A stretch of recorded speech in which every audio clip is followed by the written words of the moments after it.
Dr. Burger, very good evening and thank you so much for speaking to us. Now, to see a murder rate jumping by 6%, that is a significant figure. Why has it jumped so much? Yeah, I mean, it was expected. We sort of predicted it last year in an article that I wrote with a colleague from UNISA, Professor Zinn, where we said that this is probably going to happen. And if you consider the fact that in the first quarterly report last year, when the levels 5 and 4 of the lockdown was in place, murder decreased by almost 40%. And, you know, many reasons why this has happened due to the lockdown restrictions. In the next reports, the decrease was only 6%. So the next prediction was going to be that it would be an increase, and this is now, shown up by the third quarterly report. So, all of this is expected. Nothing strange in these stats. Why is it expected, Doctor? Well, the lockdown restrictions had a clear impact on our crime levels. But keep in mind, just before the lockdown, we already experienced extremely high levels of crime. Our murder rate and many other serious and violent crimes were increasing already for the last 8 years. So we expected this would be the case in the 2020-2021 period. But then the lockdown came and it suppressed the crime situation to the extent that almost all categories of serious violent crimes dropped and showed huge decreases. But as the lockdown restrictions were lifted and eased down, we saw a steady return to previous levels. And in fact, if you look at daily murders now, in terms of this quarterly report, and this is a comparison over the last 5 years for the same quarter, we see that the daily murders are now up to 68 murders per day, where in 2019-2020 it was 58 murders per day. So it's now 68 murders per day. So it shows you that our situation is not just returning to where it was, but chances are it may become worse.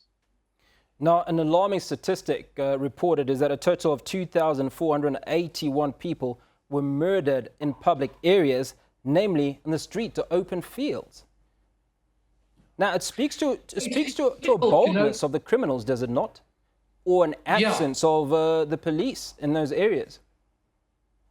Yeah, I think it's a difficult situation now. We have become not just a very violent society, but a very lawless society. There's lots of instability in the country. There is high levels of unemployment, and along with that, we see a lot of social conditions that's worsening. People are, becoming poorer and desperate, and it just looks like the mood in the country is becoming extremely negative.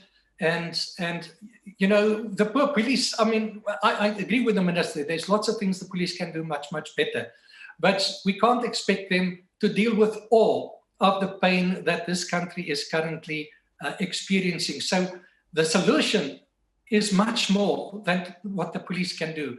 The police can improve on the impact and on the services and the way they do their work, but they cannot solve all the deeper-seated socioeconomic problems that contributes to the crime and violence that we see. Doctor, let me ask you this.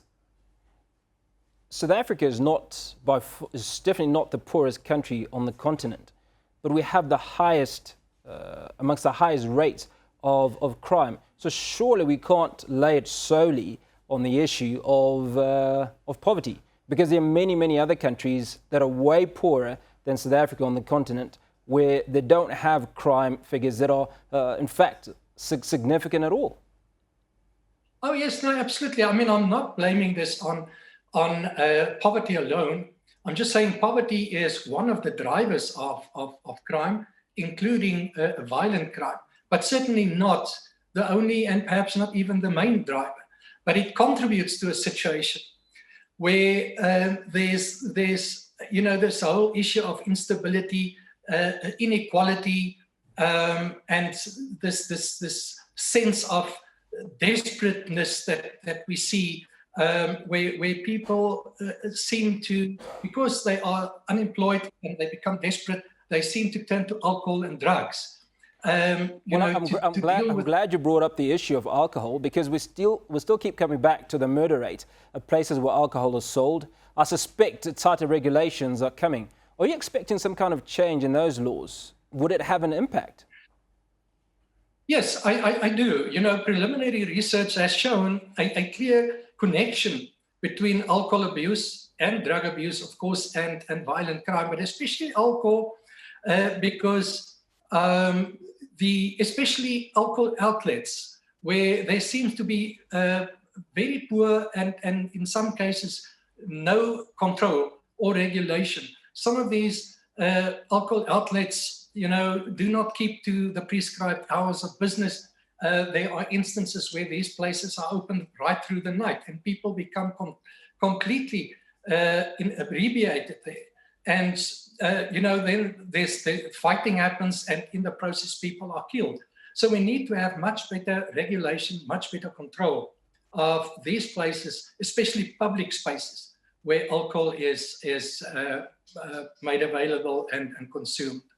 Now let's talk about penalties as a possible deterrent to crime. Now, in a story we covered a few minutes ago, some criminals that stole copper cables were sentenced to 1,250 years. I mean, that's a huge amount of time. Does that act as a deterrent?